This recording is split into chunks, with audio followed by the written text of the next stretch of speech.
Almost daily, headlines in Russian news go, Ukrainian drones attacking. In most cases, Russia claims their air defense systems managed to intercept them. However, here's how this news looked in reality. A drone attacked the Tambov gunpowder plant, one of the largest producers of gunpowder in Russia. A powerful fire at an oil depot in Klintsy, which supplied fuel and lubricants for the needs of Russian troops. An aircraft repair plant in the Smolensk region came under attack. The factory produces and repairs weapons, aviation and military equipment. For example, Kh-59 missiles, which Russians use to shell Ukraine, are produced here. After drone attacks on the seaport, the Novatek company's oil terminal was on fire. Its owners, Russian oligarchs Leonid Mikhelson and Gennady Timchenko, are under sanctions from the EU and the USA. Drones hit the only Russian oil refinery on the Black Sea coast in Tuapse. The fire was extinguished only in 8 hours. These are just a few examples from 1 week alone. Moreover, the pace of attacks is increasing. According to BBC data, in the first 8 months of 2023, Ukraine presumably carried out over 190 drone or missile attacks. Now they have become almost daily. When military factories or oil depots are halted even for a few days, it has a significant impact on the capabilities of the aggressor. Being short on ammunition and weapons, Ukrainians do everything to weaken the enemy. Moreover, each such incident affects Russians psychologically. They finally feel the war unleashed by their state is close at hand. The territory of Russia, where strategic and defense enterprises are burning, is also expanding. Currently, over 1 million square kilometers are within the affected zone.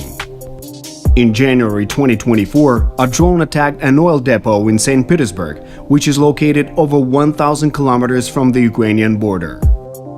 Oil depots have become key targets of such attacks. Just a month after the start of the full-scale war, unknown helicopters attacked a Russian oil depot near the Ukrainian border. In just the first half of 2023, the BBC counted at least 9 incidents at oil storage facilities. In such a way, Ukraine is making its contribution to the civilized world's proclaimed oil embargo against the aggressor, who continues to trade illegally. Not only factories that supply the army with fuel are under attack, but also some military targets. The loudest explosions were heard in temporarily occupied Crimea. Destroyed Russian Patriot, an S-400 air defense system. Within a few weeks, Ukrainians hit another S-400 complex. Missiles struck the large landing ship Minsk and even the Rostov-on-Don type submarine in the ship repair plant in Sevastopol. In 2017, it received an award from the Russian military command as the best submarine of the Russian Federation in the competition. Ukrainians awarded it with their own prize, though. Overall, Ukraine disabled about 33% of the Russian Black Sea Fleet, 26 out of 74 combat ships. All these incidents are value-enhancing investments for those who attack such objects. The cost of such drones does not exceed a few hundred or even tens of thousands of dollars. The price of a Storm Shadow or Scalp missile is around $3.2 million. Meanwhile, for example, the destroyed ship Minsk cost was $110 million. The Rostov-on-Don submarine is worth $400 million, and one S-400 system will cost about $1.2 billion. Another attack on occupied Crimea not only struck the Russian armed forces, but also showed that enemies cannot be safe anywhere. That day, 2 missiles hit directly the headquarters of the Russian Black Sea Fleet. However, perhaps another attack became the most symbolic. On May 3, 2023, 2 drones attacked the heart of Putin's Russia, the Kremlin. Russians wanted to capture Ukraine in a matter of days, but instead they had to report in the news. Fortunately, Putin was not harmed. Indeed, Ukraine typically does not claim responsibility for explosions in the Russian rear. However, it also does not refute its involvement.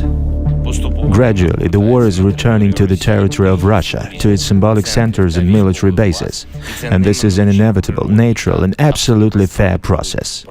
To protect itself, Russia installs air defense systems wherever it can. For example, on the roof of the Ministry of Defense, which instantly became a source for memes.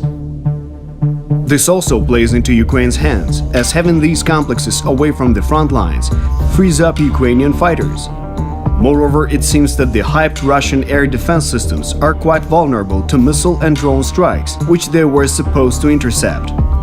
In just a few months, Ukrainians have gone from nothing to developing a whole ecosystem of drones. According to the Wall Street Journal, Ukraine now produces 62 different types of them. And every day, Ukrainians work on new models that can fly further and carry a larger payload. Among the latest developments, for example, is an analog of the Russian kamikaze drone Lancet. However, objects in the Russian rear are not only attacked by drones and missiles. One operation for which the main intelligence directorate took responsibility was the August explosions at the Soltsi airfield in Russia's Novgorod region. During this operation, one Tu-22M3 bomber, valued at approximately $40 million, was destroyed and at least 2 others were damaged. For this mission, a special unit of Ukrainian intelligence operatives traveled over 600 kilometers into enemy territory. In early February, a Special Operations Forces unit seized and blew up a previously captured Russian oil platform in the Black Sea, which was used to control attacks by Iranian Shahed drones. The famous explosions on the Crimean Bridge, first by trucks, then by sea drones, were a special operation by the Security Service of Ukraine.